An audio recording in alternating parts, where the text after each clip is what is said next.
কালের কণ্ঠের মাল্টিমিডিয়ার নিয়মিত আয়োজন অন অ্যান্ড অফ দ্য ফিল্ডে আপনাদের সবাইকে স্বাগত জানাচ্ছি।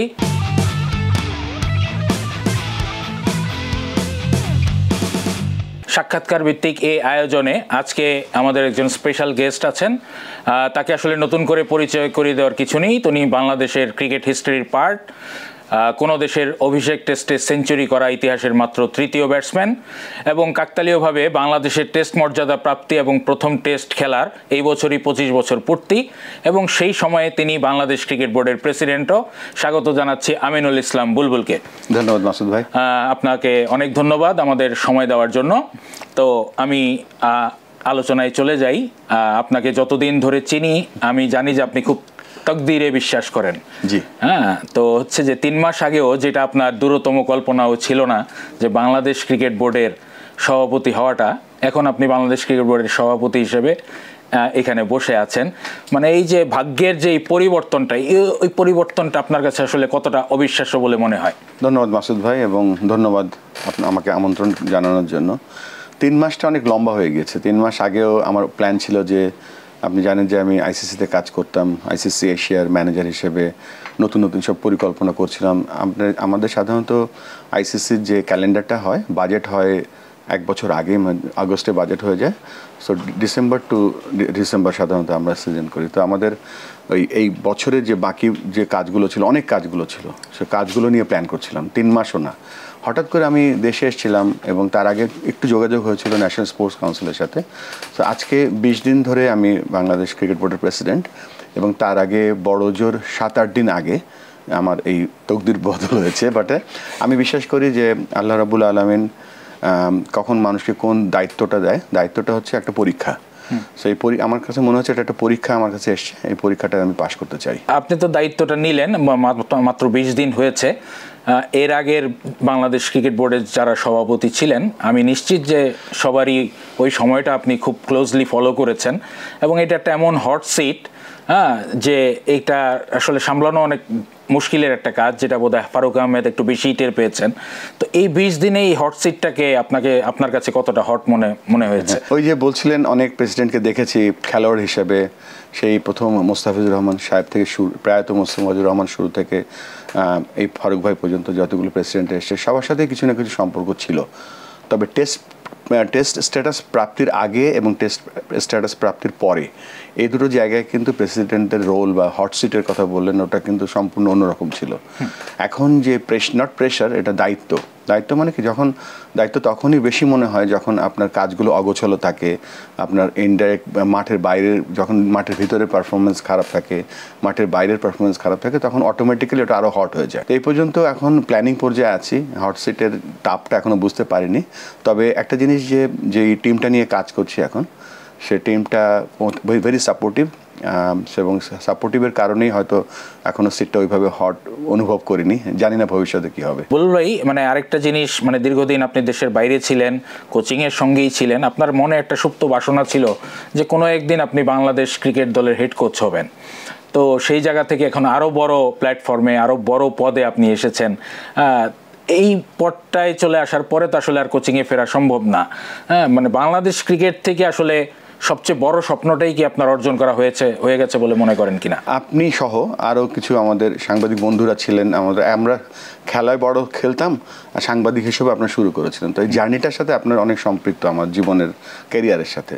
তো কেন কথাটা বললাম, আপনারা আমাকে মাঝে মাঝে খবর দিতেন এখানে কিন্তু আন্ডার-19 কোচ হিসেবে আসবেন না, আসলে হেড কোচ হিসেবে আসবেন ন্যাশনাল টিমের। অনেকেই, আপনি সহ অনেকে বলতেন এই কথাটা, আমার মনে আছে। তো ওটা একটা আলটিমেট টার্গেট ছিল। তবে একটা জিনিস ক্লিয়ার করতে চাই এখানে, যে আমি যে কাজটা করছি গত 19 বছর ধরে, এসসিসিতে 8.5 বছর এবং আইসিসিতে গত 11 বছর ধরে, সেই কাজটা কোচিং ছিল না। প্রথম দিকে আবাহনীতে কোচিং করেছি, কোচদের ট্রেনিং করাতাম, পরবর্তীতে পুরোপুরি ম্যানেজমেন্টের কাজ করতাম। যেমন ধরেন আইসিসি এশিয়াতে এখন যে আইসিসি যে স্ট্র্যাটেজিগুলো আছে, যেমন ধরেন গ্রোথ, স্ট্রেনদেন অ্যান্ড প্রোটেক্ট, এইগুলো সমস্ত দেশ, যে আমাদের এশিয়ার যে 20টা দেশ আছে, সেখানে আমরা কিভাবে পরিচালিত করবো বা সেটা আমরা কিভাবে ইনজেক্ট করব, এক একটা একটা দেশের এক এক ধরনের স্ট্র্যাটেজিক প্ল্যান থাকে, সেই প্ল্যানগুলো আমরা কীভাবে আইসিসির সাথে অ্যালাইনমেন্ট করতে পারি।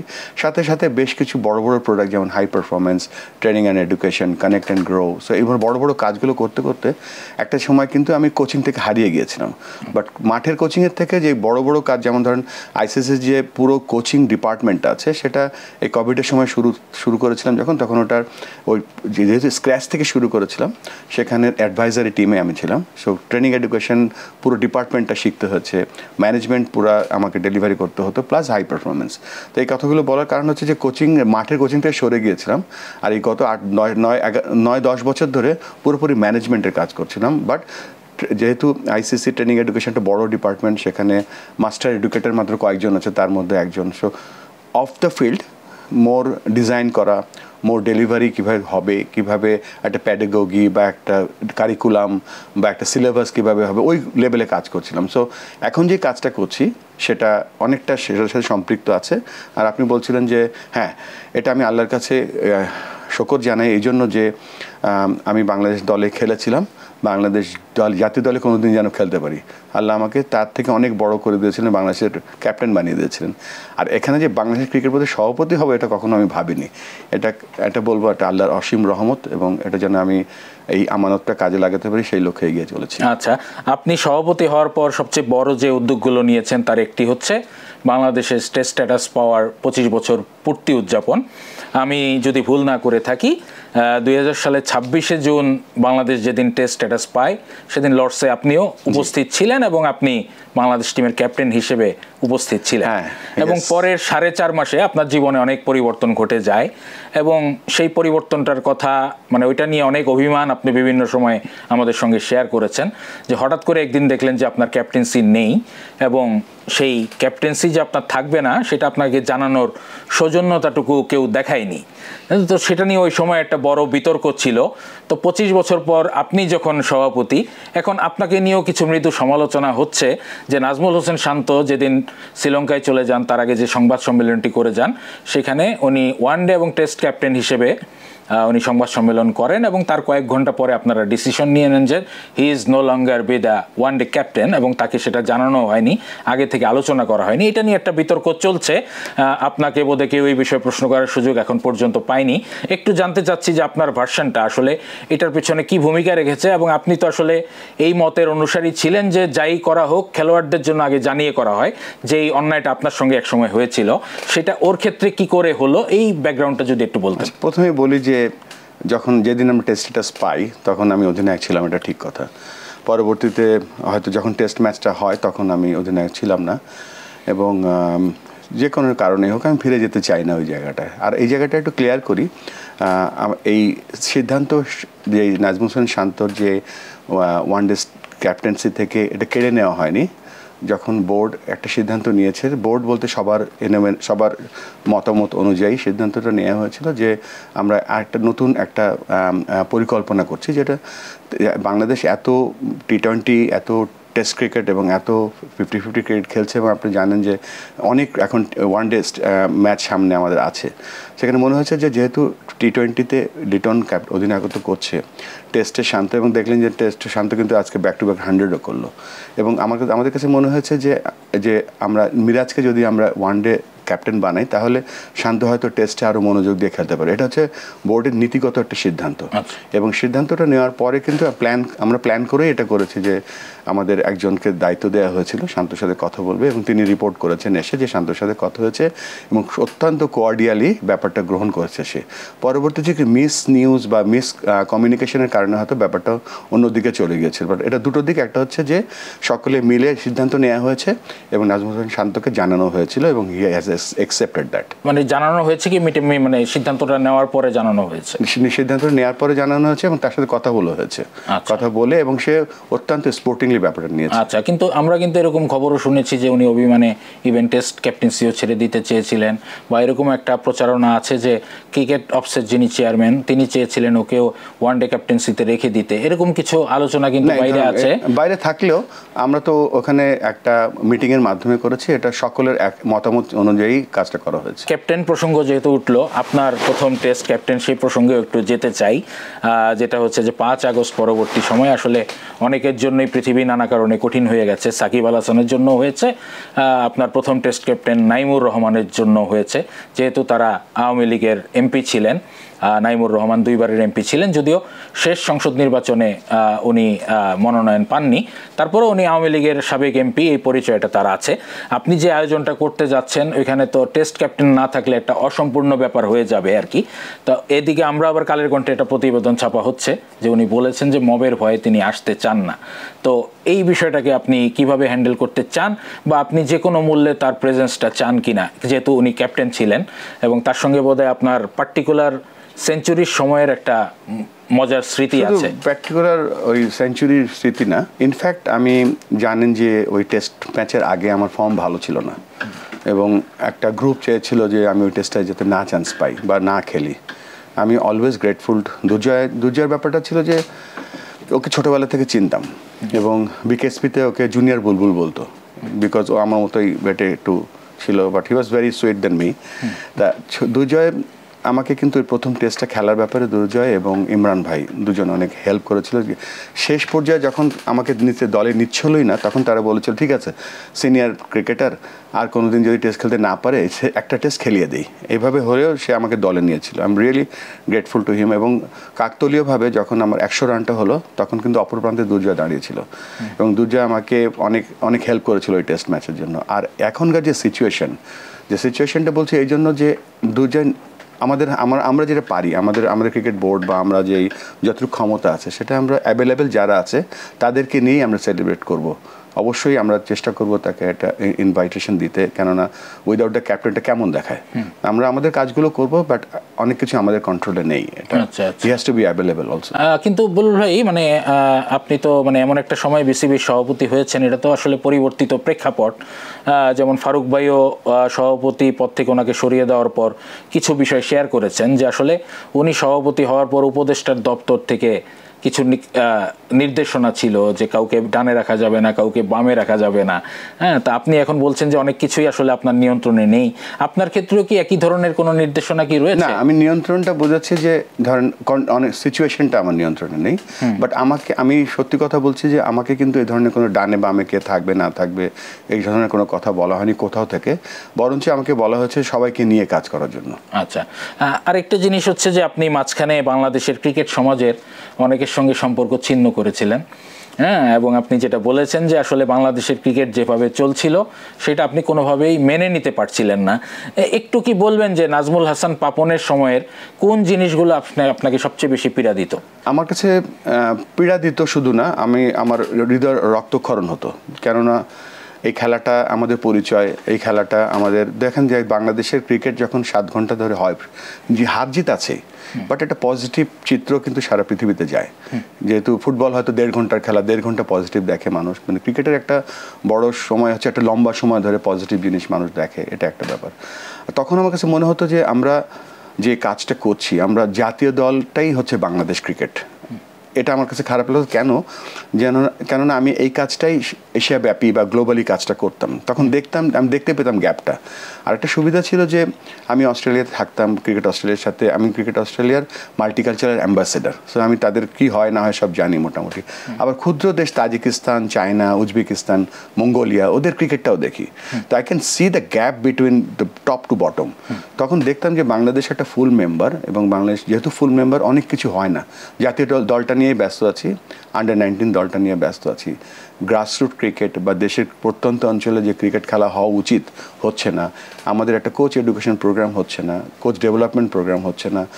তা এই ধরনের অনেক কিছু চোখের সামনে যখন দেখতে পেতাম বা গ্যাপটা, তখনই মনে হতো যে কেন এগুলো হয় না। এখন বলতে পারেন যে আমি তো এখন ওই সিটে বসেছি, ওই সিটে বসার পরপরই কিন্তু ওই গত কুরবানি ঈদ থেকে শুরু করে ধরেন আমি দিনরাত পরিশ্রম করে কিছু আমি বলে আমাদের দল আমরা করেছি যে একটা চার্টার তৈরি করেছি, যেটার নাম দিয়েছি ট্রিপল সেঞ্চুরি।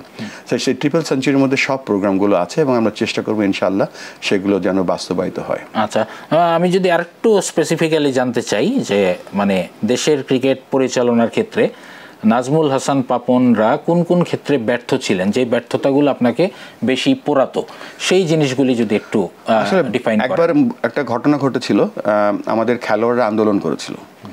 তো আমাদের সব খেলোয়াড় আন্দোলন করে 10টা বা 11টা পয়েন্ট দিয়েছিল, যে এই জায়গাগুলো আম্পায়ারিং, মাঠের উন্নয়ন, সব কিছু মিলিয়ে দিয়েছিল।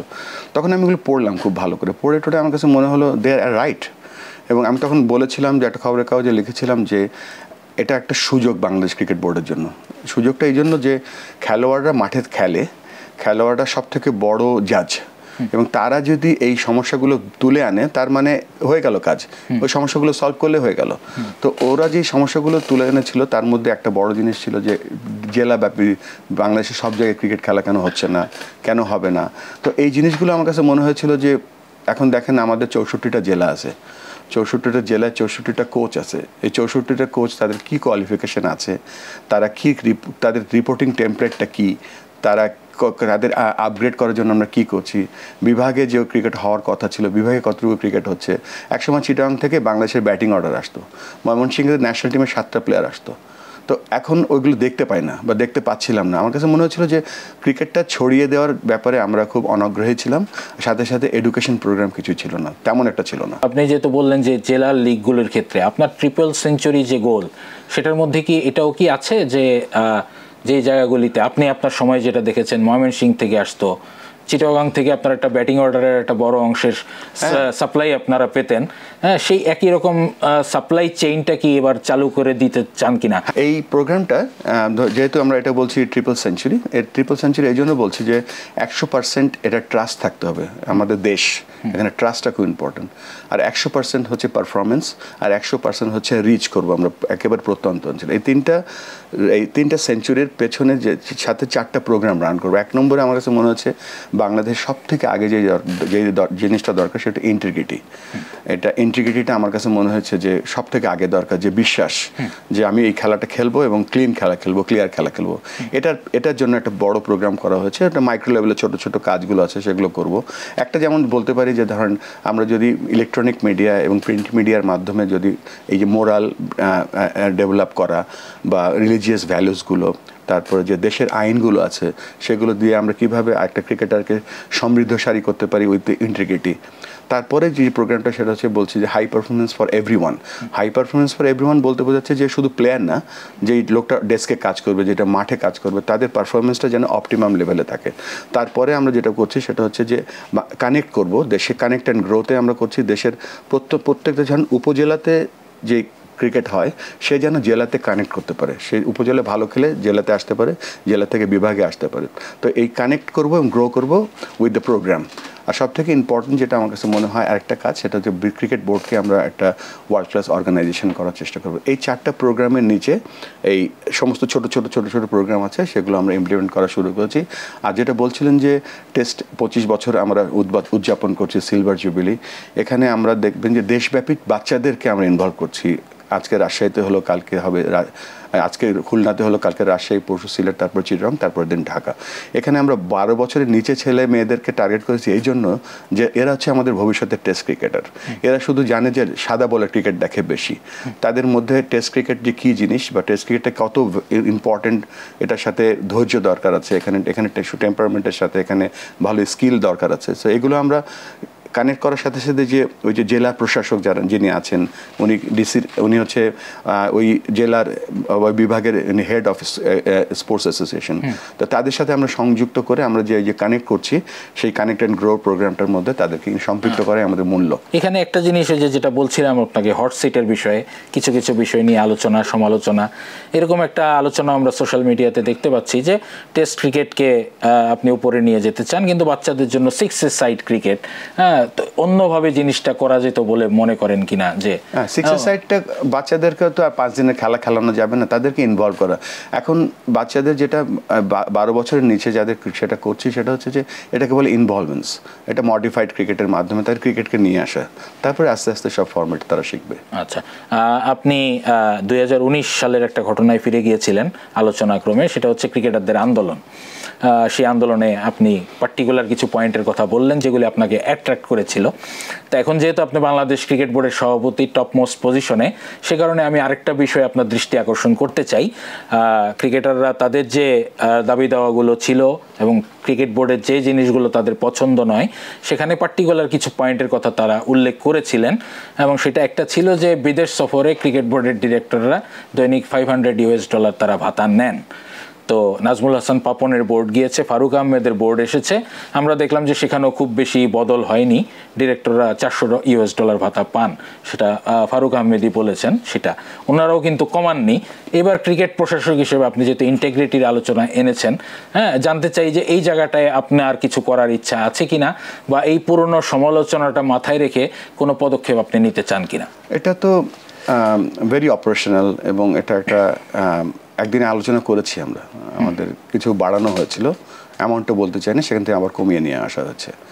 সো এটা শুধু ডিরেক্টর বলে না, সেখানে প্রেসিডেন্ট এবং ডিরেক্টর সব যেন একরকম থাকে, এবং সেটা কিছুদিন আগে যেটা বাড়ানো হচ্ছে সেটা কমিয়ে ফেলা হচ্ছে। আচ্ছা, একটু কি জানতে পারি বল ভাই, যেহেতু আমরা ওপেন ডিসকাশন করছি, হ্যাঁ, ফারুক আহমেদ ওপেনলি বলেছিলেন যে উনি কত করেছিলেন, একটু যদি আমরা জানতে চাই যে এক্স্যাক্টলি এখন আপনারা কোন অ্যামাউন্টটা স্থির করেছেন? এখনো সেখান থেকে কোনো অ্যামাউন্ট আমি গ্রহণ করিনি, আমি জানি না, তবে আমরা ঠিক করা হয়েছিল $400 করে সবাই পাবে, মানে প্রেসিডেন্ট ডিরেক্টর সবাই পাবে। ফারুক আহমেদের ক্ষেত্রে যেটা প্রেসিডেন্ট 500 ছিলেন, ডিরেক্টর হচ্ছে 400, এরকম একটা বোধহয় ক্লাসিফিকেশন। সমান সমান সবাই এখন একরকম। আচ্ছা, এটা আমরা বোর্ডের সিদ্ধান্ত। হ্যাঁ, তা আপনি যখন সভাপতি ছিলেন না, তখন তো এই ধরনের আলোচনাগুলি শুনেছেন যে রেগুলার আসতো। এখন সভাপতি হিসেবে যখন এই ধরনের আলোচনাগুলি আসে, সেটা তো নিশ্চয়ই খুব বিব্রতকর হয় না? না, বিব্রতকর না, রিয়েলিস্টিক লাইফ তো চিন্তা করতে হবে যে এটাতে ফেস করতেই হবে। আচ্ছা, মানে রিয়েলিস্টিক লাইফ মানে হচ্ছেন যে বিদেশ সফরে গেলে যে মানের হোটেল বা যে মানের খরচ হয় সেটার কথা বলতে চাচ্ছেন? সেটা বলতে চাচ্ছি। আর তার থেকে বড় কথা, ডিরেক্টর বিদেশে কেন যাবে দলের সাথে? আচ্ছা, যদি কোনো ইনভিটেশন থাকে, ধরেন আজকে বাংলাদেশ টিম এখন আছে শ্রীলঙ্কাতে আছে, এখন শ্রীলঙ্কান ক্রিকেট বোর্ডের প্রেসিডেন্ট যদি আমাকে দাওয়াত দেয়, সেটা একটা ব্যাপার। আর যদি কোনো এসেনশিয়াল কোনো কাজ থাকে, সেখানে যাবে ডিরেক্টর, বাট এখানে শুধু ডিরেক্টরের যে কাজটা থাকবে সেই কাজটা করতে যাবে, সেখানে বেড়াতে যাবে। মানে এমনিতে যেটা হচ্ছে যে, মানে যেটা নাজমুল হাসান পাপনের সময় রেগুলার চর্চা ছিল, সেটা হচ্ছে যে ক্রিকেট অফিসের চেয়ারম্যান যে কোনো ট্যুর হলেই দলের সঙ্গে যেতেন, একটা লম্বা সময় স্টে করতেন। মানে এটার প্রয়োজন কি আপনি দেখেন? এটা ডিপেন্ড করছে কত বড় ট্যুর, কতটুকু প্রয়োজনীয়তা আছে। এখানে আমার কাছে মনে হয় সিলেক্টর যা বেশি ইম্পর্টেন্ট এখানে, ইনস্টেড অফ ক্রিকঅপস চেয়ারম্যান। হয় কি, দুটো কারণে যায়, একটা হয়তো টিমের মনোবল বৃদ্ধির জন্য, আর একটা যেই দেশে খেলা হচ্ছে সেই দেশের সাথে আরো বাইল্যাটারাল কিভাবে বাড়ানো যায়, তাদের সাথে কিভাবে সম্পর্ক আরো বৃদ্ধি করা যায়, বা ওই দেশের ফেসিলিটি বা ওই দেশের এইচপি বা ওদের যে ক্রিকঅপস কিভাবে কাজ করে, কিছু এই এক্সচেঞ্জ প্রোগ্রামের জন্য হয়তো যেতে পারেন। বাট যেটা হচ্ছে যে আপনার এই পরিচালনা পর্ষদে আপনার একজন সহকর্মীকে নিয়ে তীব্র আলোচনা আছে যে ঘন ঘন বিদেশ ট্যুরের জন্য, আমি নামই বলছি, ক্রিকঅপসের চেয়ারম্যান নাজমুল আবেদিন ফাহিম। তো এটা নিয়েও কি আপনাদের মধ্যে কোনো আলোচনা হয়েছে, বা ওনার সঙ্গে পার্টিকুলার কোনো আলোচনা হয়েছে কিনা? 30শে মে থেকে শুরু করেছি আমি, 30শে মে পরে আগে আমি তারপরে কোনো দেখিনি কোথাও কেউ ট্রিপ করেছে। আচ্ছা, এবং 30শে মের আগে আমি যেতে চাচ্ছি না। আচ্ছা, 30শে মে আগে যেতে চাচ্ছেন না। যাই হোক, আর একটু আলোচনা যদি আমরা একটু গভীরে যেতে চাই, যদি পার্টিকুলারলি কিছু খেলোয়াড়ের প্রসঙ্গে আমরা আসি, সেটা হচ্ছে যে আপনারা যাকে নতুন ওয়ানডে অধিনায়ক বানিয়েছেন, মেহেদী হাসান মিরাজ, সে আমাদের কালের কণ্ঠেই প্রতিবেদন ছাপা হয়েছে যে সে হচ্ছে ওয়ানডেতে সাকিব আল হাসানকে খেলাতে চান, এবং উনি বলছেন যে উনি প্রয়োজনে বোর্ডের সঙ্গে এই বিষয়টা নিয়ে কথা বলবেন। এখন পর্যন্ত সে ধরনের কোনো আলোচনা হয়েছে কিনা, বা সাকিবের সঙ্গে কোনো ধরনের যোগাযোগ আপনার হয়েছে কিনা? না, এখনও ওইভাবে ধরনের কোনো মিরাজের সাথে আলোচনা হয়নি। ওরা তো এখন ওই সাথে শ্রীলঙ্কা চলে গেল, এবং সাকিবের সাথে কোনো যোগাযোগ আমার হয়নি। এমনি হ্যালো হাই, প্রেসিডেন্ট হওয়ার পরে আমাকে উইশ করেছিল, তার আর প্রফেশনাল বা খেলাধুলার ব্যাপারে কোনো আলোচনা হয়নি আমার সাথে। আচ্ছা, তো এখন হচ্ছে যে এই জিনিসটা কি আপনার জন্য, মানে ফারুক আহমেদের জন্য নিশ্চিতভাবেই একটা ক্রিটিক্যাল চ্যাপ্টার ছিল সাকিব আল হাসান। হ্যাঁ, উনি হয়তো ওই সময় বেশি ঝড়টা গিয়েছে ওনার উপর দিয়ে, যে সাকিব এসে খেলবেন কি খেলবেন না, তাকে দুবাই থেকে ফিরিয়ে দেওয়া। তো এখন মনে হয় যে পরিস্থিতিটা বোধহয় একটু মানে স্বাভাবিকের কাছাকাছি জায়গায় গিয়েছে, মানে এই ক্রিটিক্যাল বিষয়টা আপনি আসলে কিভাবে হ্যান্ডেল করতে চান, যেহেতু এখনো মানে আমরা যেটা জেনেছি মিরাজের কাছ থেকে still Shakib wants to play for Bangladesh, তো সেই সুযোগটা আপনারা তৈরি করে দেবেন কিনা, বা সরকারের তরফ থেকে কোনো ধরনের যদি রেস্ট্রিকশন থাকে সেটা উঠানো বা সেটা নিয়ে আপনারা কথা বলবেন কিনা একটু যদি। ফার্স্ট অফ অল আমি বলবো যে আগে ধরেন আমাদের বোর্ডে যারা কাজ করছে সাকিবকে কিন্তু সুন্দরভাবে ইউজ করেছিল, ইন্টারনেট যখন বিদেশে খেলছে, পাকিস্তানে খেলছিল বাংলাদেশ টিম, তাকে তার সার্ভিস নিয়েছিল বাংলাদেশ। বাংলাদেশের ওই সাকিব খেলানোর ব্যাপারে সাকিব আসবে কি না এ ধরনের কোনো আলোচনা এখনো হয়নি। তবে আমি এটা বলতে পারি যে এটা সাকিব এখন একটা বাংলাদেশ জাতীয় দলের অপরিহার্য খেলোয়াড় এবং তিনি one of the best allrounder, শুধু না পারফর্মার ফর বাংলাদেশ ক্রিকেট।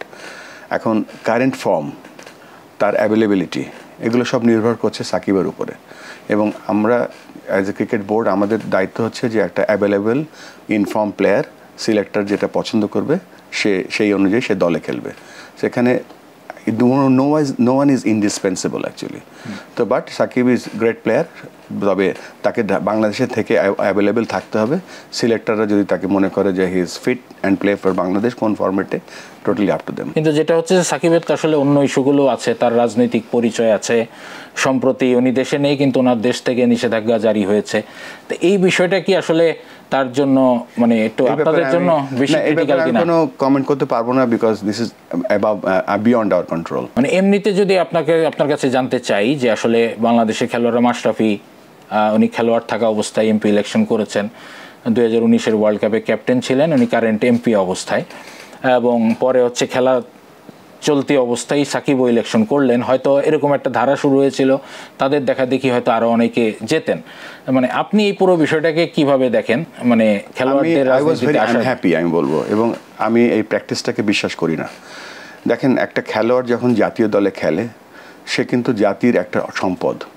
এখানে যখন আপনি খেলতে খেলতে, পৃথিবীতে আর কোথাও আমি দেখিনি যে আপনি খেলছেন, খেলা অবস্থায় আপনি একটা পলিটিক্যাল দলে ইনভলভ হয়ে গেছেন।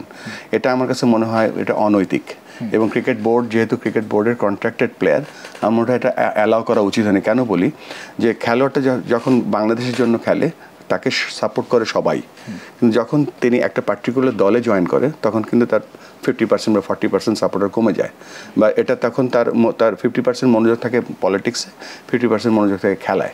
তার মানে অবশ্যই তারা পলিটিক্স করবে এবং সবাই করবে, কেন করবে না? তবে খেলা থেকে রিটায়ার করলে হয়তো আজকে এই প্রশ্নগুলো আসতো না, বা এই প্র্যাকটিসটা যে একটা ফেলিওর প্র্যাকটিস এটা হতো না। বলুন ভাই, আরেকটা জিনিস সাকিবকে নিয়ে এটা আসলে মানে জিজ্ঞেস করতেই হবে আমাকে, মানে আপনার কাছে কি মনে হয় যে আসলে আপনি যেটা বললেন যে অনেক কিছু আপনার নিয়ন্ত্রণের বাইরে, বা কোনো বিষয় আপনি কমেন্টও করতে পারছেন না, আবার একই সময়ে আমরা অন্যের মাধ্যমে জানতে পারছি যে still he wants to play for Bangladesh, কিন্তু বাস্তব অবস্থা যা, আপনার কাছে কি কখনো মনে হয়েছে যে মানে আমরা বোধহয় ক্রিকেটার সাকিব আল হাসানের ইন্টারন্যাশনাল ক্যারিয়ারের শেষ দেখে ফেলেছি কিনা? দেখেন, ইন্ডিয়াতে কিন্তু বিরাট কোহলি কয়েকদিন আগে ক্রিকেট শেষ করেছে, রোহিত শর্মা শেষ করেছে, শেষ তো হবেই, সারা জীবন তো কেউ খেলবে না। আমাদেরকেও আমি তো রিটায়ার করতে পারিনি, আমি তো বাদ পড়ার পরে আমি বলে সিজন মরে যাবো, ওই দিন অটোমেটিক রিটায়ারমেন্ট হয়ে যাবে। এখন একটা খেলোয়াড় যখন খেলে তখন তো তাকে তো অ্যাভেলেবেল থাকতে হবে, আদারওয়াইজ আমরা কীভাবে খেলাবো? আর তার যে অন্য সমস্যা যেগুলো আছে এটা তো ক্রিকেটের সাথে সম্পর্ক না। আমরা বাংলাদেশ ক্রিকেট বোর্ড, আমরা ক্রিকেটের যাবতীয় জিনিস আমরা করতে পারি, বাট অন্য ব্যাপারে যেমন ধরেন ম্যারাডোনা, তিনিও কিন্তু একসময় তাকে চার্জ করা হয়েছিল, ব্যাজিও তাকেও চার্জ করা হয়েছিল। সো আমরা ক্রিকেট উন্নয়নের কাজ করি, ক্রিকেট খেলার কাজ করি, আমরা ওটার মধ্যেই থাকতে চাচ্ছি। আচ্ছা, তাহলে যেটা হচ্ছে যে আরেকটা জিনিস হচ্ছে মানে সাকিব, আপনি বলছেন যে হাই হ্যালো পর্যন্ত আপনার সঙ্গে তার যোগাযোগটা মানে একটা সীমাবদ্ধ যোগাযোগ, বা তার বিষয়ে কি আপনার সঙ্গে অন্য কেউ যোগাযোগ করেছে কিনা? মানে আমরা যতটুকু খবর পেয়েছি যে তাকে নিয়ে অন্য অনেকেও হয়তো না, তার ব্যাপারে যার সাথে যে আপনার সাথে কথা হলো, যাদের সাংবাদিকদের সাথে কথা হয়, একটা দুটো কোশ্চেন থাকে সাকিবের ব্যাপারে, দ্যাটস দ্য অনলি থিং। সাংবাদিকরা ছাড়া অন্য কোনো মাধ্যমে আমি যতদূর জানি যে তার বিষয়ে আপনার কাছে রিকমেন্ডেশনও গিয়েছে? না, আমার কাছে কোনো রিকমেন্ডেশন। আচ্ছা, তাহলে সেটা ভুল জেনে থাকতে পারি। একটা জিনিস হচ্ছে যে মানে 2027 বিশ্বকাপে খেলবেন এরকম একটা আলোচনা শোনা যাচ্ছে, যে মানে সেটা খেলে আসলে শেষ করতে চান, যেহেতু শেষ করতে পারেননি সাকিব। অত দূর পর্যন্ত কি টেনে নেওয়া সম্ভব যদি অন্য সমস্যাগুলো অবশ্যই সম্ভব, কেন সম্ভব হবে না। তবে অন্য যেই ব্যাপারগুলো আছে সেগুলো আমরা যেটা আমাদের কন্ট্রোলে নেই আমরা সেটা বলতে পারছি না, বাট ওয়াই নট। একটু যদি আপনার ব্যক্তিগত ইয়েতে আসি, আপনি যেদিন প্রথম প্রেস কনফারেন্স করলেন বললেন যে মানে আপনাকে অনেকে বলেছে যে বাংলাদেশ ক্রিকেট বোর্ডের সবচেয়ে গরিব সভাপতি। তা আমরা ক্রিকেট বোর্ডের সভাপতিদের যেটা লক্ষ্য করে থাকি যে দামি গাড়িতে চড়ে আসেন, ফারুক ভাইকেও আমরা দেখেছি যে মার্সিডিজে চড়ে এসেছেন। তা আপনি বোধহয় একমাত্র সভাপতি যার বোধহয় ব্যক্তিগত কোনো গাড়ি নেই, এবং আপনি বোধহয় কিছুদিন আগ পর্যন্ত বোধহয় মোটর বাইকেও চড়েছেন ঢাকায় এসে, না? উবারে উঠতে হচ্ছে মাঝে মাঝে। আসলে আমি তো বাংলাদেশে ওইভাবে স্থায়ী থাকি না, আমি ট্রান্সপোর্ট নেই আসলে। আমি ক্রিকেট বোর্ডের ট্রান্সপোর্ট ইউজ করি মাঝে মাঝে, ওটার সাথে ধরেন নাই, কিছু করার নাই। আচ্ছা, আমরা একটু অন্য আলোচনায় ঢুকি, ক্রিকেট প্রশাসন কেন্দ্রিক। আপনি যেই ক্রিকেট বোর্ডটা পেয়েছেন, হ্যাঁ, আসার পর আপনাকে সেটা কতটা অগোছালো বা গোছালো মনে হয়েছে? এখন ক্রিকেট বোর্ডের যারা ডিরেক্টর আছেন আমি তাদেরকে ধন্যবাদ দেবো এই জন্য, আমাদের কিন্তু অনেক ডিরেক্টর ফ্লেড অ্যাওয়ে নাই, তারপরেও একজন 2-3টা ডিপার্টমেন্ট নিয়ে কাজ করছে। আজকেও ধরেন আমরা পাকিস্তান আসছে, ইন্ডিয়া আসছে, আমাদের কিছু প্রিপারেশনের ব্যাপার আছে, তো যেই লোকটা 3টা কাজ করছিল তাকে 4টে কাজ দেওয়া হয়েছে। তো সোফার দে আর ওভারলোডেড, এবং আমরা বলবো যে অ্যাডহক বেসিসে আমরা কাজগুলো চালিয়ে নিচ্ছি। আমরা ওই যে বলেছিলাম যে বাংলাদেশ ক্রিকেট বোর্ডকে আমরা একটা ওয়ার্ল্ড ক্লাস অর্গানাইজেশনে করতে চাই, সেটার প্রক্রিয়ার মধ্যে আমরা আছি, but at the moment they are all overloaded and they are giving their more than 100%। একটা কথা আপনি বলছেন যে ওয়ার্ল্ড ক্লাস করতে চান, আপনি তো বুলবুল ভাই জানেন যে আপনার টাইমটা খুব লিমিটেড, হ্যাঁ, তো এই স্বল্প সময়ে কি ওয়ার্ল্ড ক্লাস করা সম্ভব? চেষ্টা করব। অ্যাটলিস্ট HR অ্যাসেসমেন্ট বলেন, একটা ওয়ার্ল্ড ক্লাস অর্গানাইজেশনের জন্য কোন কোন ডিপার্টমেন্ট লিড করা উচিত, যেমন আমি বলবো যে ক্রিকেট যে ইন্টিগ্রেটেড একটা সার্ভিস হওয়া উচিত। ক্রিকেট শুধু ধরেন ন্যাশনাল টিম না, cricket development, cricket high performance, cricket regional body, সেই জন্য হেড অফ ক্রিকেট একটা ইম্পর্টেন্ট রোল। সো কিছু কিছু ইম্পর্টেন্ট রোল আমরা তৈরি করছি যেগুলো তো ক্রিকেটের জন্য হেল্প হবে, যেমন ক্রিকেট বোর্ডে ধরেন লিগ্যাল ডিপার্টমেন্ট বা ডিজিটাল ডিপার্টমেন্ট বা হেড অফ টেকনোলজি, এই জিনিসগুলো আজকাল ক্রিকেটেতে ধরেন দরকার। তো সেই সব জিনিসের অ্যাডজাস্টমেন্ট হয়তো আমরা নতুন করে করব, এবং কতটুকু করে যেতে পারবো জানি না, চেষ্টাটা করে যাব এবং শুরুটা ইনশাল্লাহ করে যাব। এবং আশা হলো দেখছি এই জন্য যে যেই পরিকল্পনাটাই আমরা সাজিয়েছি এবং it has been accepted very nicely. আচ্ছা, আপনি একটা পোস্টের কথা বললেন যে হেড অফ ক্রিকেট, মানে অনেক দিন থেকেই আপনি বলে আসছিলেন যে পৃথিবীর অন্যান্য দেশে ডিরেক্টর অফ ক্রিকেট বলে একটা পোস্ট আছে, আমাদের দেশে ওই জিনিসটা নাই, যিনি হচ্ছে ডেডিকেটেডলি ক্রিকেট ডেভেলপমেন্টে কাজ করবেন। তা আপনার সময় তাহলে এই পদে আমরা নতুন কাউকে নিয়োগ পেতে দেখছি? হ্যাঁ, আমরা নতুন কাউকে দেখবেন ইনশাল্লাহ, সেটা বিদেশি হতে পারে, দেশি হতে পারে। যেই কেন বললাম এটা একটা অনেক বড় একটা রোল, যেমন ধরেন যে বাংলাদেশ এখন শ্রীলঙ্কায় খেলছে, তারপরে বাংলাদেশ হোমে খেলবে পাকিস্তানের সাথে। তো এই দুটো সিরিজে দেখবেন যে দুটো সিরিজের কিন্তু উইকেট কমপ্লিটলি আলাদা, হয়তো ওয়েদার কাছাকাছি থাকবে, দুটো টিমের স্ট্রেংথ উইকনেস কমপ্লিটলি আলাদা। তো এই যে সোয়াট অ্যানালাইসিসটা করবে, এই সোয়াট অ্যানালাইসিসটা করে বেসড অন দ্যাট ট্রেনিং করবে, উইকেট বানাবে, ফরম্যাট খেলবে, সো এইগুলো করার জন্য কিছু ব্রেন দরকার। তো ক্রিকেট হেড যে থাকবে সে এই প্ল্যানিংগুলো করবে ক্রিকেট অফসের সাথে, সো দ্যাট আমাদের প্লেয়ার উইল বি রেডি। যেমন ধরেন আমরা জানি যে প্রথমে আমরা শ্রীলঙ্কাতে টেস্ট খেলবো, ঢাকায় বা যেখানে আমরা ট্রেনিং করি সেই ট্রেনিংটা শ্রীলঙ্কান ক্যান্ডির উইকেট বা গলের উইকেটের কাছাকাছি একটা উইকেট তৈরি করে 5 দিনের ফর্মেটে তাদের প্রিপারেশন থাকে, অবশ্যই তারা ভালো খেলবে, কিন্তু নেক্সট কিন্তু T20 50-50। সো এই ধরনের যে এই যে ইন্টিগ্রেশন বা প্ল্যানিং প্রোগ্রামিং, এটার জন্য একটা ক্রিকেট হেড আমাদের দরকার। অলরেডি আপনার সেটা নিয়োগ প্রক্রিয়া বোধহয় শুরু করেছেন? এখনো শুরু করিনি, আমরা এখন প্ল্যানিং পর্যায়ে আছি যে আমরা কোন হেডসগুলো নেব, কিভাবে নেব, নেওয়ার জন্য তো আমাদের সে কনসালটেন্ট দরকার হয়, সো ওইগুলো আমরা করছি এখন। আচ্ছা, যেটা বলছিলেন যে এটা এমন একজন ক্যারেক্টার যার হচ্ছে ভাস্ট নলেজ থাকবে, তো সেরকম নলেজেবল পার্সন কি বাংলাদেশে আছেন নাকি নেই বলেই আপনাকে বিদেশের কথাও ভাবতে হচ্ছে? এটা দুটো ব্যাপার, একটা হচ্ছে যে জাস্ট নেওয়ার জন্য নেব না, সেটা যেন এফেক্টিভ কাজ করে। সেই জন্য অবশ্যই আমরা দেখব, সেটা অ্যাডভার্টাইজমেন্ট হবে, তারপরে বেস্ট অ্যাভেলেবল যে লোকটা হবে তাকে নেওয়া হবে। তবে এই রোলটা বাংলাদেশ ক্রিকেটের জন্য খুবই ক্রিটিক্যাল একটা রোল, আমরা এটা ওয়েস্ট করতে চাই না। এটা কতদিনের মধ্যে আপনি এরকম একজন পার্সনকে বেছে নিতে চান? আমরা এই কাজগুলো, যে প্ল্যানিং কাজগুলো আছে, হয়তো আমাদের জুলাইয়ের মাঝামাঝি আমরা দাঁড়িয়ে যাব, যে জানতে পারবো যে আমরা আসলে কি করতে যাচ্ছি, এবং এর মধ্যে তার মধ্যেই আমরা অ্যাডভার্টাইজমেন্ট দিয়ে দিব। অ্যাডভার্টাইজমেন্ট দিয়ে দিবেন, দেশি বিদেশি সবাই অংশ নিতে পারবে সবগুলো রোলের জন্য। আচ্ছা, মানে এই ডিরেক্টর অফ ক্রিকেট বা হেড অফ ক্রিকেট যদি কাউকে নিয়োগ দেন, সেক্ষেত্রে বোধহয় যে ক্রিক অপসের প্রধান পদে বোধহয় কাউকে খুব একটা দরকার হয় না, হবে না? ক্রিক অপস আরও গুরুত্বপূর্ণ কাজ করবে। ক্রিক অপসের আন্ডারে কিন্তু আমাদের যত বিদেশি কোচ বা ন্যাশনাল কোচ যারা আছে, হাই পারফরমেন্স কোচ যারা আছে, তারপর তাদের যে আমাদের সাপোর্টের স্টাফগুলো আছে, তাদের নিয়োগ, তাদের মেনটেনেন্স, তার ইন্টারন্যাশনাল রিলেশনশিপ, মানে ইন্টারন্যাশনাল ক্রিকেট অপারেশন অনেক বড় একটা ব্যাপার। আজকাল ধরেন শুধু আইসিসি ইভেন্ট না, তো বাংলাদেশে অনেক বাইল্যাটারাল সিরিজও খেলে, তো ওই রোলটাও এখানে খুবই গুরুত্বপূর্ণ। তবে আবারও বলছি যে হেড অফ ক্রিকেটের আরেকটা বড় রোল হচ্ছে, দেখেন আমরা যে প্ল্যানটা করেছি, যে আপাতত 4টা বড় রিজনকে আমরা চুজ করেছি: greater Rajshahi, greater Dhaka, Mymensingh, Sylhet, greater Khulna এবং গ্রেটার চিটাগং।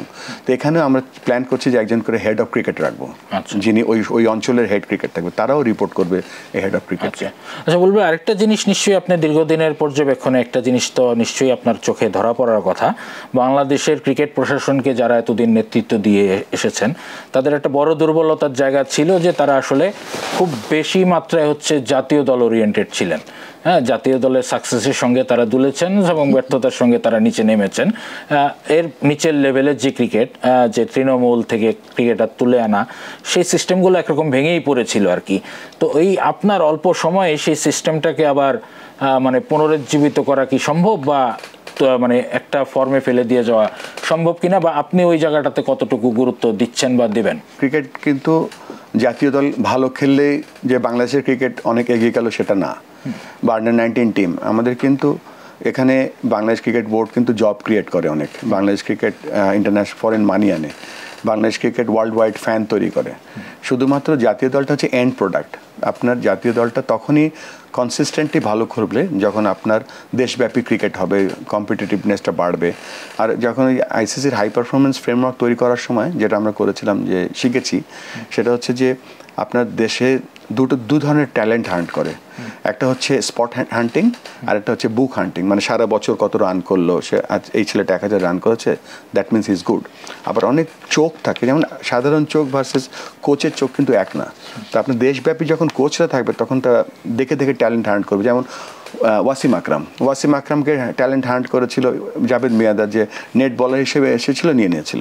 তো এই ধরনের স্পট ট্যালেন্ট হান্টিং যদি আমরা দেশব্যাপী করতে থাকি, তখন আমাদের কিন্তু অনেক ট্যালেন্ট হবে। এই ট্যালেন্ট আইডেন্টিফিকেশনের জন্য যদি আমরা দেশব্যাপী এই কাজটা করতে পারি, কিছু ফ্যাসিলিটি তৈরি করতে পারি, আর প্রত্যেকটা ক্ষেত্রে, এটা স্কুল ক্রিকেট হোক, উপজেলায় হোক, জেলায় হোক, বিভাগে হোক, সব জায়গায় যেন ক্রিকেটটা খুব একটা লাইন যেন অনেক প্রতিযোগিতামূলক হয়, তখনই কিন্তু আপনি ওই ফান ক্রিকেটও হলো, ইনভলভমেন্ট ক্রিকেট হলো, বাট আপনার প্রতিযোগিতামূলক ক্রিকেট হলো। আর মনে রাখবেন একটা জিনিস, বা আমাদের মনে রাখা উচিত একটা জিনিস, আপনার কিন্তু you need good 50 to 60 world class player in the country to win the world cup. সেটাই হচ্ছে আলটিমেট লক্ষ্য। কিন্তু এখন কি আপনি কতজন ওয়ার্ল্ড ক্লাস প্লেয়ার দেখছেন এই মুহূর্তে? একটা প্রজন্ম অলরেডি রিটায়ারমেন্টে চলে গেছে এবং তাদের ওই শূন্যতা ভরানোর মতো ওরকম বড় কাউকে এখন পর্যন্ত দেখা যাচ্ছে না। হ্যাঁ, মানে আপনার কাছে মনে হচ্ছে যে এই মুহূর্তে বাংলাদেশে আসলে অ্যাকচুয়ালি কতজন ওয়ার্ল্ড ক্লাস প্লেয়ার আছেন? আমি কিন্তু ধরেন প্লেয়ারদের স্পেসিফিক স্কিল এখনও দেখিনি। আমি হয়তো মাঝে মাঝে খেলা দেখেছি, তবে উই আর গ্রেটফুল। যেমন ধরেন সাকিব, তামিম, মুশফিক, মাহমুদুল্লাহ রিয়াদ, মাশরাফি, এরা কিন্তু অনেক ভালো ক্রিকেট উপহার দিয়ে গিয়েছে। তারপরে এখন যেমন শান্ত, মিরাজ, লিটন, এরা কিন্তু, বা নাহিদ রানা বলেন, মাহমুদুল হাসান, বেশ কিছু ক্রিকেটার যারা দেখতে পাচ্ছি যে এরা, মমিনুল, এরা অনেক বড় ক্রিকেটার হওয়ার সুযোগ তাদের আছে। এখন আমাদের কাজটা হচ্ছে যে যখন একটা ক্রিকেটার কিন্তু ধরেন নর্মাল ক্রিকেট খেলে, তখন কিন্তু আমরা তার পারফরমেন্সটা দেখি, বাট তাকে যখন আমরা আনলক করে দিতে পারবো, যে পোটেনশিয়ালটা বলতে পারি যে শান্ত, তুমি কিন্তু 2টা ব্যাক টু ব্যাক সেঞ্চুরি করেছো, বাট তোমার কিন্তু ক্ষমতা আছে আরও অনেক সেঞ্চুরি করার, এবং এটা this is not the end. তো তাদের এখন মোর মেন্টালি যাতে আমরা আনলক করে দিতে পারি, আমার কাছে মনে হয় যে আরও ট্যালেন্টেড ক্রিকেটার আসতে পারবে। তবে আপনার কান্ট্রি ওয়াইড ন্যাশনাল টিমের সাথে ওই যে গ্রাসরুটের যে কোচিং চেইনটা যদি এক থাকে, তাহলে আপনাকে এই ধরনের ওয়ার্ল্ড ক্লাস প্লেয়ার পেতে সময় লাগবে না। আচ্ছা, আপনি বলছিলেন যে মানে আমরা আমাদের ওয়ার্ল্ড কাপ জেতার মতো জায়গায় যেতে আসলে আমাদের একটা নির্দিষ্ট সংখ্যক ওয়ার্ল্ড ক্লাস প্লেয়ার লাগবে, সেটা 50 থেকে 60 জনের একটা 60 জনের একটা মানে বাঞ্চ অফ ক্রিকেটার, যেটা পরিষ্কার যে এখন আসলে এই মুহূর্তে আমাদের হয়তো সেই স্ট্রেংথটা নাই, আমার কাছে মনে হয় না। বাট আমাদের সুযোগ আছে, যেমন ধরেন আমাদের 4টা হাই পারফর্মিং টিম আছে, একটা টাইগার্স টিম আছে, একটা হাই পারফর্মিং টিম আছে, একটা এ টিম আছে, একটা এমার্জিং টিম আছে। এখানে আপনার যদি গিজগিজ করে টপ ট্যালেন্ট ক্রিকেটার, তখন আপনার জাতীয় দলের অপশনগুলো বাড়বে। আর সাথে সাথে যদি আপনার ডোমেস্টিক ক্রিকেটটা খুব হাই ইন্টেন্সিটি হয়, তাহলে তো আপনার ইন্টারন্যাশনালের কাছাকাছি প্লেয়ারগুলো পেয়ে গেলেন। তবে এখানে ঠিক সব কিছু একটা পরিকল্পনার মধ্যে হতে হবে। যেমন ধরেন আপনি বললাম 60টা ক্রিকেটার, দেখা গেলো 60টা ওপেনার ব্যাটসম্যান নিয়ে বসে আছি। তা আমাদের ওই অল্টারনেট প্লেয়ারগুলো, যেমন world class opener, world class number 3, world class spinners, world class wicket keepers, এই ধরনের যদি আমরা ট্যালেন্ট হান্ট করতে পারি, তাহলে বলতে পারি আপনি বোধহয় সেই জায়গাটায় গিয়েছেন। মানে আমি এখন পর্যন্ত অন্য কাউকে এই পয়েন্টটাতে যেতে দেখিনি। মানে আমাদের একটা করে ওয়ার্ল্ড কাপ আসে, একটা করে হাইপ উঠে যে বাংলাদেশ হয়তো খুব বড় কিছু করে ফেলবে, কিন্তু আপনার কথা শুনে মনে হচ্ছে যে আসলে বিশ্বকাপ জেতা থেকে আমরা এখনো বেশ দূরেই আছি। আমি বলতে পারবো না, কারণ আমি প্লেয়ার স্কিলগুলো এখনো দেখিনি। আর ইনফ্যাক্ট আমি প্রেসিডেন্ট হিসেবে আমার মনে হয় কমেন্ট করা উচিত না। আর যেহেতু আমি একজন কোচ, মাস্টার এডুকেটর, তো আমি ওই ব্যাপারগুলো দেখার চেষ্টা করবো। বুলবুল ভাই, আরেকটা বিষয়ে যেতে চাই, যেটা হচ্ছে যে বাংলাদেশ ক্রিকেট বোর্ডের পরিচালক হিসেবে যে বা যারা ছিলেন, অনেকে আছেন, অনেক বছর ধরে আছেন, এবং একটা সময় আপনি যে বলছিলেন যে মানে অনেকের সঙ্গে সম্পর্ক চ্যুতি ঘটিয়েছিলেন, ক্রিকেট কি যেভাবে চলছিল ভালো লাগছিল না, এবং অনেক ক্ষেত্রে এদের কেউ কেউই আপনার দেশের ক্রিকেটে আপনি আসতে চেয়েছেন বা আসার ইচ্ছের কথা জানিয়েছেন, এদের কেউ কেউ আপনাকে বাধাও দিয়েছেন বা আপনার সম্পর্কে নানা রকম রটনা ছড়িয়েছেন, এদের কেউ কেউ এখন আপনার সহকর্মী। তো এদেরকে ম্যানেজ করাটা আসলে কতটা কঠিন? ওই 30শে মের আগে সব ভুলে গেছি আমি। সেটা কি ভুলে যাওয়া সম্ভব? আমি এখন একটাই লক্ষ্য, যে আমাদের এই ট্রিপল সেঞ্চুরি কিভাবে আমরা বাস্তবায়ন করব, আচ্ছা, এবং কিভাবে সামনের দিকে এগিয়ে যাব। আরেকটা জিনিস যেটা শুনেছি যে বিপিএল নিয়ে একটা মিটিং হয়েছে, এবং সেখানে আপনি এবার অন্তত বিপিএলটা না করার পক্ষে ছিলেন, যদিও পরিচালকরা আপনাকে বুঝিয়ে শুনিয়ে এরকম একটা আলোচনা কিন্তু আছে বলে আমরা শুনেছি। এটা ভুল। আমি বিপিএল এর কখনোই বিপক্ষে ছিলাম না। তবে আমি বলেছি যে গত বিপিএল এ যে আমরা ভুলগুলো করেছিলাম, সেই ভুলগুলো আমাদের ওভারকাম করতে হবে। হ্যাঁ, এটা আমি গতবারে যে বিপিএলটা হয়েছিল সেটার বিপক্ষে ছিলাম, যেহেতু আমি বোর্ডে ছিলাম না, বাইরে ছিলাম। কেন না, আমার কাছে মনে হচ্ছিল টু আর্লি, এবং ওই সিচুয়েশনটা আমার কাছে মনে হচ্ছিল তার থেকে ইম্পর্টেন্ট দেশে আরো বেশি টি-20 লিগ হোক। বাট এবারে বিপিএল এর ব্যাপারে আমার কোনো মতামত ছিল না। মানে গতবারেরটা আপনার আপত্তি ছিল যে টু আর্লি হয়ে যায়, আপনার জন্য কি একটু টু আর্লি হয়ে যাচ্ছে না? বিশেষ করে গত বিপিএল এ যে ইনসিডেন্টগুলো ঘটেছে, এক রাজশাহী দলের কারণে বহির্বিশ্বে বাংলাদেশের ইমেজ যেভাবে ক্ষতিগ্রস্ত হয়েছে, হ্যাঁ, মানে আপনাকে তো বিপিএল করতে হলে নভেম্বর ডিসেম্বর মধ্যেই করে ফেলতে হবে, যেহেতু সামনে টি-20 ওয়ার্ল্ড কাপের বিষয়ও আছে। সো এটা কি আপনার কাছে মনে হচ্ছে না যে এবার খুব আর্লি হয়ে যাচ্ছে এরকম একটা বড় আয়োজন, এটার ইমেজ ক্লিন করা এবং ভালো ফ্র্যাঞ্চাইজিদের নেওয়া, এটাকে আপনি কিভাবে ম্যানেজ করছেন? না, আমার কাছে মনে হয় যে গত বিপিএল এ একেবারে খারাপ হচ্ছে তা বলবো না। এখানে টিকিট ভালো বিক্রি হচ্ছে, কিছু কিছু ভালো দিকও ছিল, বেশ অনেকগুলো দিক ছিল যেগুলো ভালো হয়নি। যেহেতু জেনে গিয়েছি আমরা এই জিনিসগুলো ভালো হয়নি, এটা আমাদের জন্য একটা লার্নিং হয়ে গেল। আমরা সেই ভুলগুলো যেন আর না করি, সেই লক্ষ্যেই হয়তো আমরা প্রিপারেশন নিচ্ছি বা আমরা আর একটু বেশি ক্লোজলি অবজার্ভ করছি। এবারে বিপিএলটা নিয়ে আসলে আপনি মানে নির্দিষ্ট করে কি ভেবেছেন, যে ফ্র্যাঞ্চাইজির সংখ্যা কি 7টাই থাকবে না আরো কমানো উচিত বা একটা ছোট কলবরে করা উচিত, এরকম একটা আলোচনা আছে? একটু আলোচনা হচ্ছে, বাট এখনো আলোচনা পর্যায়ে আছে, এখনো বলার মতো কোনো সিচুয়েশনে আসেনি। আচ্ছা, মানে এই অল্প সময়ের মধ্যে কি মানে ক্লিন ইমেজের ফ্র্যাঞ্চাইজি খুঁজে পাওয়া সম্ভব? যারা চেষ্টা করব যারা দায়িত্বে আছে, আমাদের দল যারা আছে তারা চেষ্টা করছে এবং তাদেরকে আমি সহায়তা করছি আমার উইদিন মাই লিমিটেশন। আচ্ছা, মানে জমজমাট করা সম্ভব বলে মনে করেন? এবং এমন চিন্তা করছি যে আমরা কিভাবে একটা নতুন ভেন্যু করতে পারি, সেই লক্ষ্য, সেই চেষ্টাও চলছে। আচ্ছা, ভেন্যুটা কোথায় হতে পারে মানে এখনো ঠিক হয়নি। আচ্ছা, এখন আলোচনা চলছে। আচ্ছা, আর এদিকে যেটা পূর্বাঞ্চলে যে স্টেডিয়ামটা, ফারুক আহমেদ যখন সভাপতি ছিলেন উনি একটা প্রজেক্ট হাত দিয়ে গেছেন যে ওখানে মাঠ তৈরি করা বা এরকম কিছু, আপনি এই বিষয়ে কি ধরনের পদক্ষেপ নিচ্ছেন? অবশ্যই আমরা সেখানে শুধু মাঠ না, স্টেডিয়াম করব আমরা। আচ্ছা। এবং তার থেকে আগে ওখানে ওই যে আমরা একটা হাই পারফরমেন্স সেন্টার করব। সেখানে সেন্টারটা যেমন ওখানে দেখবেন যে আপনি যদি ম্যাপ দেখেন তাহলে একটা বড় স্টেডিয়াম, একটা নার্সারি গ্রাউন্ড, তার মাঝে একটা জায়গা আছে। তো ওই জায়গাটা আপাতত আমরা শুরু করে দেবো একটা হাই পারফরমেন্স সেন্টার। সেই সেন্টার ওয়ার্ল্ড ক্লাস একটা সেন্টার করবো। কেন বলছি যে ঢাকার কাছে এত সুন্দর একটা জায়গা যেখানে আমাদের আলটিমেট স্টেডিয়ামগুলো হবে, সেখানে রিহ্যাব প্রোগ্রাম থেকে শুরু করে ইনডোর ফেসিলিটি থেকে শুরু করে ওয়ার্ল্ড ক্লাস একটা ফেসিলিটি আমরা তৈরি করে ফেলবো খুব তাড়াতাড়ি ইনশাআল্লাহ। আচ্ছা, তো ওইখানে তো একটা স্টেডিয়াম প্রজেক্ট ছিল, ফারুক আহমেদের বোর্ড আসার পর সেটা বাতিল করেছিল, তাহলে আপনারা কি স্টেডিয়াম প্রজেক্টটা আবার রিভাইভ করছেন? অবশ্যই আমরা ওটা নিয়ে আলোচনা করছি এখন। মানে সেটা কোন স্কেলের হবে, মানে এটা কি ইন্টারন্যাশনাল স্টেডিয়াম? আমি যতদূর জানি যে প্ল্যান করছিলাম যে আমাদের কিন্তু 2027-এ কিন্তু মেয়েদের আন্ডার-19 ওয়ার্ল্ড কাপ আমরা নেপালের সাথে হোস্ট করছি। 2027-এ এশিয়া কাপ এখানে হওয়ার কথা আছে। তারপর 2031-এ কিন্তু আমরা ইন্ডিয়ার সাথে জয়েন্টলি 50 ওভারের ওয়ার্ল্ড কাপ হোস্ট করতে যাচ্ছি। সেটাকে লক্ষ্য করেই আমরা সেই স্টেডিয়ামটা তো করতে যাচ্ছি আমরা, বা প্ল্যানিং চলছে এখনো। প্ল্যানিং চলছে, মানে 2 বছরের মধ্যে সম্ভব, মানে মোটামুটি স্কেলের বোধহয় একটা স্টেডিয়াম করতে। এখানে ডিপেন্ড করবে, এটা আমাদের গ্রাউন্ডস কমিটি আছে বা অন্য ডিরেক্টর আছে, এখানে সকলের মতামত নেওয়া হবে। তবে এখানে স্টেজ অনুযায়ী হবে, কেননা একবারে হয়তো এত বড় কাজ নাও হতে পারে। স্টেজ 1, স্টেজ 2, স্টেজ 3 এভাবে হয়তো এগিয়ে যাবে। ভাই, নাজমুল হাসান পাপনের সময় একটা বিষয় অমীমাংসিত ছিল। ফারুক আহমেদ আসার পর মনে হচ্ছিল যে বোধহয় জিনিসটার মীমাংসা হয়ে গেছে, কিন্তু ফারুক আহমেদ চলে যাওয়ার পর আপনি যেদিন দায়িত্ব নিলেন, সেদিন আবার নতুন করে মনে হলো যে আসলে বিষয়টা মীমাংসিত হয়নি। সেটা হচ্ছে যে নাসুম আহমেদের ঘটনাটা, তাকে ঘিরে যে ঘটনাটাকে ঘিরে চন্দ্রিকা হাতুরু সিংকে ফারুক আহমেদ বরখাস্ত করেছিলেন, সেই ঘটনাটায় একটু ফিরে যেতে চাই। ফারুক আহমেদ বলেছিলেন যে উনি যখন বোর্ডে ছিলেন না, যখন শুনেছেন যে হেড কোচ একজন ন্যাশনাল ক্রিকেটারকে মেরেছেন, সেটা তার জন্য মেনে নেওয়া অত্যন্ত কঠিন একটা ব্যাপার ছিল। একটু পার্টিকুলারলি জানতে চাই, আপনি যখন প্রথম এই জিনিসটা শুনলেন যে নাসুম আহমেদের গায়ে কোচ হাত তুলেছেন, আপনার কেমন লেগেছিল?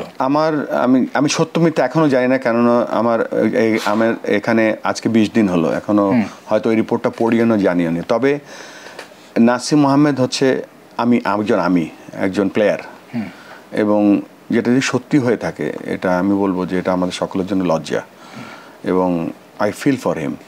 এটা যদি সত্যি হয়ে থাকে, এখন আমি জানি না যেহেতু আমি রিপোর্টটা পড়িনি, but I feel for him. এবং তাকে যত ধরনের সাহায্য সহযোগিতা করার দরকার, তার মনোবল যদি ভেঙে যায় কোনো কারণে, সেই মনোবলটা ফিরিয়ে আনা।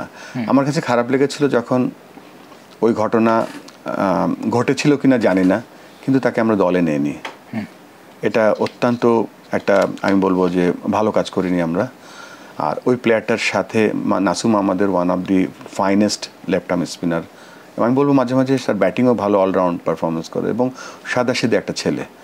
আমরা সবসময় ওর পাশে আছি। একটা জিনিস কি কখনো বললো আপনার মাথায় কি এই জিনিসটা এসেছে, যখনকার ঘটনা ওই সময় চন্দ্রিকা হাতুরা সিংয়ে হেড কোচ, উনি প্রবল প্রতাপশালী একজন হেড কোচ, যিনি সরাসরি বিসিবি প্রেসিডেন্টের সঙ্গে তার যোগাযোগ ছিল, যে কারণে অন্য কারোর সঙ্গে তার খুব একটা যোগাযোগের প্রয়োজন পড়তো না।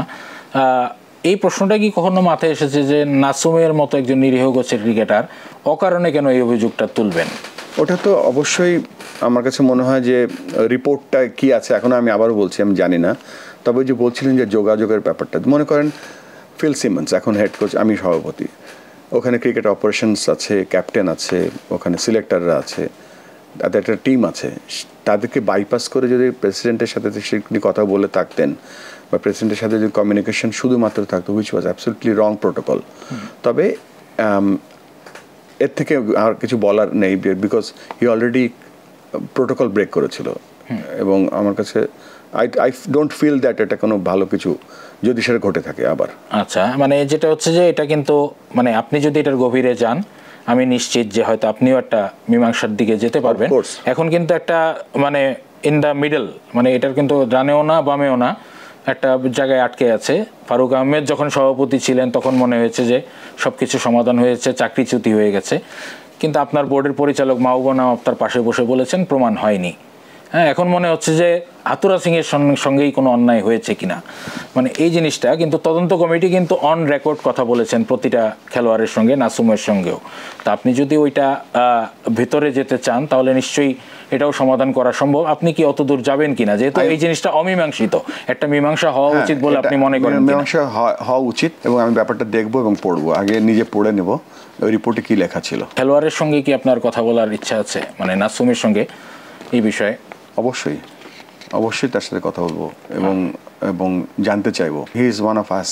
আমি তো হয়তো সভাপতি, বাট আমি তো একটা খেলোয়াড় এবং আই ফিল যদি সেটা ঘটে থাকে, আমি তার মনোবল যদি ভেঙেও থাকে, তার সমস্ত মনোবল ফিরিয়ে দেওয়ার চেষ্টা করব। বুল ভাই, এবার যদি একটু শ্রীলঙ্কা টেস্ট প্রসঙ্গে আমরা একটু যেতে চাই, শেষ দিনের পারফরমেন্স, যেটা বলছিলাম যে বাংলাদেশের ক্রিকেট আতশ কাচের নিচে থাকে, একটু 19-20 হলেই অনেক আলোচনা শুরু হয়ে যায়। আজকেও আলোচনা শুরু হয়েছে যে বাংলাদেশ সকালবেলা চালিয়ে ব্যাটিং করলো না, কেন করলো না, এবং জেতার চেষ্টা করতে পারতো কিনা বা বাংলাদেশ টেস্টটা জিততে পারতো কিনা, এরকম একটি আলোচনাও আছে।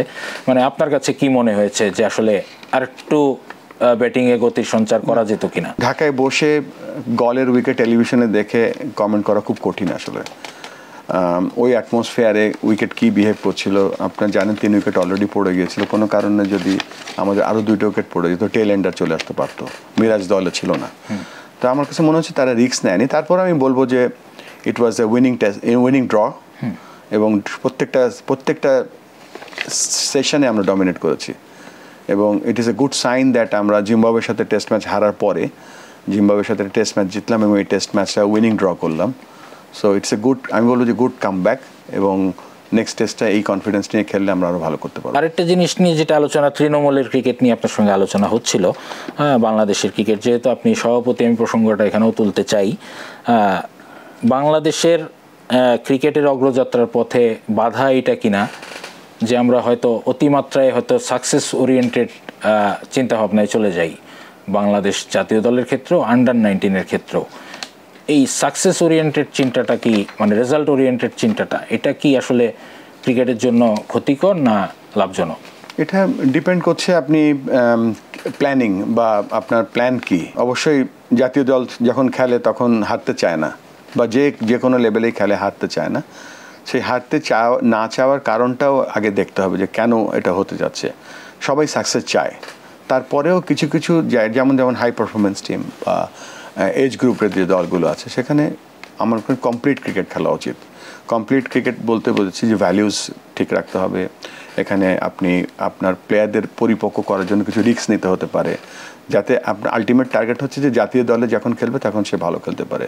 তবে আমি আপনার সাথে একমত যে শুধুমাত্র পারফরমেন্স, সাকসেস ওরিয়েন্টেড যদি আমরা প্ল্যান করি, তাহলে কিন্তু আমরা হয়তো অত ভালো প্লেয়ার সবসময় পাবো না। আরেকটা জিনিস একটু যদি আকবরই আলোচনাটা করতে চাই, সেটা হচ্ছে যে আন্ডার-19 নিয়ে। ওইখানেও কিন্তু বাংলাদেশের একটা, মানে একবার শিরোপা জেতার কারণে আন্ডার-19 ওয়ার্ল্ড কাপের ওইখানেও একটা প্রত্যাশা তৈরি হয়েছে। তো এই সাবকন্টিনেন্টের নেচার যেটা হচ্ছে যে সেখানে আন্ডার-19 একটু বেশি বয়সী খেলোয়াড় খেলিয়ে দেওয়ার একটা ব্যাপার আছে, এবং ইন্ডিয়া কিন্তু অলরেডি সেখান থেকে বেরিয়ে এসেছে যখন রাহুল দ্রাবিড়কে ওই রুট লেভেলের দায়িত্বটা দেওয়া হয়েছিল। কিন্তু এই আলোচনাটা বাংলাদেশের ক্রিকেট অঙ্গনে ওপেন সিক্রেট যে আমরা আন্ডার-19 বেশি বয়সী খেলোয়াড় খেলাই। আপনি যেহেতু বলছেন যে আপনার বোর্ডের ইন্টেগ্রিটি বা ট্রান্সপারেন্সির একটা ব্যাপার থাকবে, এই জায়গাটায় সতর্ক হওয়া উচিত বলে আপনি কতটা মনে করেন? আমি এখনো শুনিনি কিছু। জানেন যে আমি যখন এসএসসিতে ছিলাম তখন আন্ডার-19 আন্ডার-17 ক্রিকেটারদেরকে কিন্তু আমরা তখন বোন টেস্ট করতাম, বা দাঁত কিছু টিথ টেস্ট করা হতো। সেখানে তাদের বয়সটা একটা মিনিমাম একটা ধারণা থাকতো। আমি জানি, যতদূর জানি আমাদের দেশে আন্ডার-15 আন্ডার-14 সেখান থেকে রেজিস্ট্রেশন হয়ে যায়। তো যখন একটা ছেলে আন্ডার-14 বা আন্ডার-16 রেজিস্টার্ড হয়ে যায়, তখন কিন্তু তার কোনো সুযোগ থাকে না বয়স চেঞ্জ করা। তবে ইন্ডিয়া যেটা করেছে সেটা কিন্তু তারা এটাই করেছে যে যখন একটা ছেলে 13-14 রেজিস্টার্ড হয়ে যায়, সেটাই তারা সেই এজটাই তারা ফলো করে। যদি কোনো কেউ, আমার মনে হয় না, বা আমি দেখিনি এখনও, আর আমি যেহেতু এখনও সম্পৃক্ত হইনি এখনও আমাদের এজ লেভেল টিমগুলো কীভাবে হয়, সেই ব্যাপারগুলো আমি দেখার পরে আমি বলতে পারবো আপনাকে। আচ্ছা আবুল ভাই, আমরা আলোচনার প্রায় শেষ দিকে চলে এসেছি। আপনার সভাপতি হওয়ার 20 দিন পেরিয়ে গেছে। তো আপনিও জানেন, সবাই জানে যে আপনি একটা অন্তর্বর্তীকালীন সময়ের জন্য এসেছেন।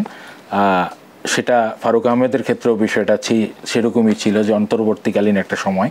তো মাঝখানে যেটা হয়েছে যে উনি ক্রিকেট প্রশাসনের নেতৃত্ব দিতে দিতে ওনার কাছে মনে হয়েছে যে ওনার বোধহয় পরবর্তী ইলেকশনটাও করা উচিত। আমিনুল ইসলাম বুলবুলকেও কি আমরা সেরকম কোনো জায়গায় দেখতে পাবো কিনা, বা সেরকম কোনো ইচ্ছা আপনার তৈরি হবে কিনা? না, আমার তো ধরেন আমি ন্যাশনাল স্পোর্টস কাউন্সিলর হিসেবে এসেছি এখানে। ইলেকশন করতে হলে আপনাকে কয়েকটা ক্যাটাগরি থাকে, যেমন ধরেন সুজন যেটা ক্যাটাগরি ছিল আমি জানি না ওটা কি, ক্লাব ক্যাটাগরি থাকে, তারপর ধরেন বিভাগীয়, জেলা।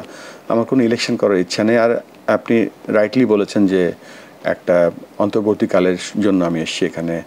সেই অন্তর্বর্তীকালটা কতটুকু আমি জানি না, তবে বাংলাদেশে একটা ইলেকশন হবে, ক্রিকেট বোর্ড ইলেকশন হবে, সেই ইলেকশনে আমি অংশগ্রহণ করব না। মানে অন্তর্বর্তীকালীন সময়টা কতদিনের আপনি জানেন না, এটা নিয়ে বোধহয় একটা কৌতূহলের জায়গা আছে। হ্যাঁ, যেহেতু অক্টোবরে নির্বাচনের সময় বিসিবির, সেটা কি পেছাতে পারে আরো? এখনো ওই ইলেকশন কবে হবে বা ইলেকশন যে প্ল্যানিংগুলো কবে থেকে শুরু হবে আমি জানি না। তো আমি যতদূর জানি যে ডিউ ডেট হচ্ছে অক্টোবর, নভেম্বর বা সেপ্টেম্বর, অক্টোবর, এরকম একটা কোনো সময়। তো সেই সময়টা যখন আসবে তখন প্রপার ইলেকশন করার চেষ্টা করব। আমি হয়তো ওই ইলেকশনের কার্যক্রমে অতটা ইনভলভ হব না, বাট আমার যে রোলটা থাকবে সেই রোলটা প্লে করব। আবারও বলছি, আমি ইলেকশন করব না। আচ্ছা, ইলেকশন করবেন না, কিন্তু বাংলাদেশের ক্রিকেট নিয়ে আপনার অনেক স্বপ্ন। সেই স্বপ্ন দেখার যৌক্তিক কারণও আছে, যেহেতু বাংলাদেশ ক্রিকেটের বড় হওয়ার সঙ্গে আপনারও একটা যোগসূত্র আছে। কিন্তু এই যে অল্প সময় আপনি অনেক স্বপ্নের কথা বললেন, সেই স্বপ্নের অনেক প্রজেক্টগুলো আপনি শুরু করে দিয়ে যেতে চান, কিন্তু শেষ করতে পারবেন না, শেষ করে যেতে পারবেন না, ওই টাইমটা হয়তো আপনাকে পারমিট করবে না। তো সেই জায়গা থেকে কি মানে আপনার কাছে মনে হয় না যে কখনো মানে একটু অন্যভাবে চিন্তা করে দেখলেও দেখতে পারেন? না, অন্যভাবে না। যদি ধরেন আমি এই প্ল্যানগুলো করছি, এগুলো তো গ্রহণযোগ্য হতে হবে বা বাস্তবিক হতে হবে, এফেক্টিভ হতে হবে, এবং সেগুলো যখন দেখবো যে কাজ করছে আলহামদুলিল্লাহ, যদি কাজ না করে তো কিছু করার নেই। তো বাট দূর থেকে দেখবো, ভালোবাসবো, দোয়া করব। বাট যেটা বলছিলাম যে এই কাজগুলো ইমিডিয়েটলি করা উচিত এবং শুরু করব, তারপরে নেক্সট যে নিয়ে আসবে সে বাকিটা করবে। এর আগেও বলছিলাম যে একটা বড় জার্নির একটা ছোট্ট অংশ আমরা, এই অংশটা আমরা কত সুন্দরভাবে রঙিন আলোকিত করে রাখতে পারি যাতে এই আলোটা অনেক দূর পর্যন্ত যায়। মানে বিসিবি সভাপতি হিসেবে আপনার মেয়াদ শেষ হয়ে গেল, এরপরে আপনি কি করবেন? আমার সাথে আইসিসির কথা হয়েছে যে you can come back any time, এবং আরও ভালো রোল তারা আমাকে দেবে বলেছে। বাট বাস্তবিক যেটা, আমার ফ্যামিলি থাকে অস্ট্রেলিয়াতে, আমি থাকতাম দুবাইতে, অনেক দূরত্ব হয়ে গিয়েছিল, ছেলেগুলো বড় হয়ে গেছে, স্ত্রীকে অত সময় দিতে পারিনি। সো হয়তো কিছুদিন আমি বাসায় থাকবো, ইচ্ছা আছে পরবর্তীতে হয়তো আমি কিছু রিসার্চ করছি। আমাদের একটা রিসার্চ টিম আছে, যেমন ধরেন আমরা তো সাধারণত ক্রিকেট কোচিং আমরা সাধারণত যেটাকে বলে যে ওটা সাধারণত আমরা যে কোচিংগুলো করি সেগুলো মোর কানেক্টিভিটি, মোর ওটা কি বলে যে technical skill, impact, biomechanics, balance, কিন্তু এর পরেও কিন্তু আছে কগনিটিভ, আই মুভমেন্ট স্ট্র্যাটেজি। এগুলো নিয়ে অনেক দিন ধরে কাজ করছি। এটা নিয়ে আমি আরেকটা স্টেজে পড়াশোনা করে যেতে চাই। কেননা মনে করেন একটা বল যখন আসে 95 মাইল বেগে, তখন কত স্টিল আপনার মাথাটা আছে, আপনার অ্যাটেনশনাল ফোকাস কতটুকু আছে, চোখ কিভাবে কাজ করে ব্রেনের সাথে। তো ওই কাজগুলো গত 3 বছর ধরে করছি, চেষ্টা করবো ওটা আরেকটা লেভেলে যাওয়ার জন্য, হায়ার কনসিয়াসনেস আমরা ওটাকে বলছি। আপনার জেনে খুশি হবেন যে ফার্স্ট প্রেজেন্টেশনটা আমরা করছি ক্রিকেট অস্ট্রেলিয়ার যে হেড কোচ অ্যান্ড্রু ম্যাকডোনাল্ড, তার সাথে করব, তাকে প্রেজেন্ট করব আমি, পিটার স্পেন্স, ক্রিস হ্যারিসরা। তো ইনশাআল্লাহ ওটাকে হয়তো আরেকটা স্টেজে নিয়ে গিয়ে ওয়ার্ল্ড ক্রিকেটের যে মেন্টাল ব্যাটিংটা আছে বা মেন্টাল স্টেট যেটা আছে সেটা একটু শেখার চেষ্টা করব। হ্যাঁ, মানে এই মেয়াদ শেষে বা সর্বোচ্চ পদে থেকে মেয়াদ শেষ করলেন, এরপরে কি বাংলাদেশ ক্রিকেটের সঙ্গে কোনোভাবে আর সম্পৃক্ত হতে চান না? 100% থাকবো, যে কোনো এনিথিং। মানে সেটা কোন ভূমিকা? যে কোনো ভূমিকা, ফ্রি, নো প্রবলেম। মানে যে কোনো ভূমিকা, যা বলবে তাই। হয়তো ফুল টাইম থাকা হবে না, বাট অলওয়েজ আছি। মানে কনসালটেন্সি বেসিস এরকম যা বলতে, মানে সেটা কি কোচ হিসেবে না অন্য কোনো? মাঠের কোচিং তো আর করি না, দেখবো কি আছে, যে কোনো কাজে আছে। বুলবুল ভাই, আপনাকে অসংখ্য ধন্যবাদ আমাদের সময় দেওয়ার জন্য। আশা করি আবার সামনে কখনো দেখা হবে। থ্যাংক ইউ মাসুদ ভাই। কালের কণ্ঠের দর্শকদের অভিনন্দন। এখানেই আজকের on end of the field শেষ করছি।